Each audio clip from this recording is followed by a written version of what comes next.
Dan pemirsa, untuk membahas lebih lanjut terkait pertemuan kali ini, kami langsung bergabung bersama dengan Direktur Eksekutif Poltreking Hanta Yuda melalui sambungan Zoom. Selamat sore Mas Hanta. Mas Hanta, sore ini kita masih menunggu apa sebenarnya hasil pertemuan dari Koalisi Perubahan untuk Persatuan. Ada besar kemungkinan yang dibahas adalah terkait dengan pernyataan Presiden Joko Widodo kemarin yang mengatakan bahwa dirinya memang mengakui ikut dalam cawe-cawe menjelang atau dalam Pilpres 2024 ini. Dan juga masih ada kemungkinan hal-hal lain yang dibahas, salah satunya terkait dengan sistem proporsional terbuka atau tertutup terkait pemilu mendatang. Kalau Anda melihat dari pertemuan yang dilakukan oleh Koalisi Perubahan untuk Persatuan ini, apa yang dapat Anda analisa dari pertemuan ini, Mas Hanta? Ya, yang paling penting menurut saya ya, menarik untuk dianalisa ketika Anies Baswedan dan Koalisi Perubahan mengambil inisiatif hari ini. Menurut saya Anies dan koalisi mengambil posisi yang lebih terang dan tegas. Jadi posisinya lebih jelas diametral. Posisi diametral itu artinya dari sisi Anies ya, satu menurut saya semakin tegas karena posisinya selama ini yang sering dibantah bahwa Anies Baswedan bukan antitesisnya Jokowi. Tapi dengan posisi saat ini, Anies memang memberi jarak. Kira-kira pesannya, saya bukan Jokowi. Ketika Prabowo dan Ganjar itu berusaha untuk merepresentasikan diri atau terasosiasi pada Jokowi, maka Anies Baswedan justru mengambil posisi sebaliknya.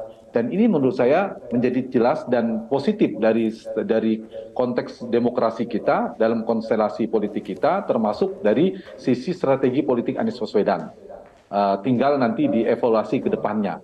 Jadi posisinya lebih terang. Bahkan hari ini kalau kita lihat tidak hanya Anies Baswedan sebagai bakal capres, tapi juga pasukan koalisinya memberikan posisi atau positioning yang lebih terang, jelas, berjarak diametral dan dengan pemerintah. Sehingga terlepas sebelum bicara isu. Yang kedua, saya kira ini juga Mas Anies merespons dari berbagai macam data, terutama data survei terkait dengan dinamika elektoral, Zakia.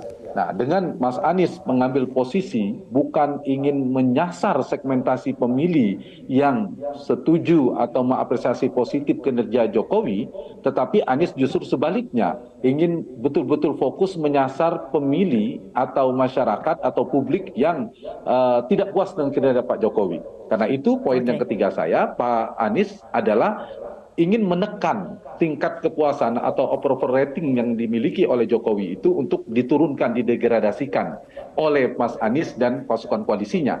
Dengan demikian asumsinya ketika tingkat kepuasan kepada Pak Jokowi naik, maka itu berkorelasi negatif kepada Anies Baswedan dengan artinya juga berkorelasi positif kepada Ganjar dan Prabowo Subianto.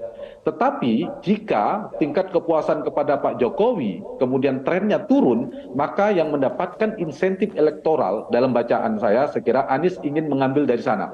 Ketika turun, maka Anies berpotensi naik. Prabowo dan Ganjar mungkin bisa berpotensi turun. Jadi Anies sedang memposisikan bukan sekedar berhadapan-hadapan dengan Prabowo dan Ganjar, tetapi sejatinya juga berhadapan dengan Pak Jokowi dalam konteks elektoral ya, persepsi publik. Itu mungkin yang saya bisa baca dari sisi posisinya di luar soal isunya, Zakia. Begitu.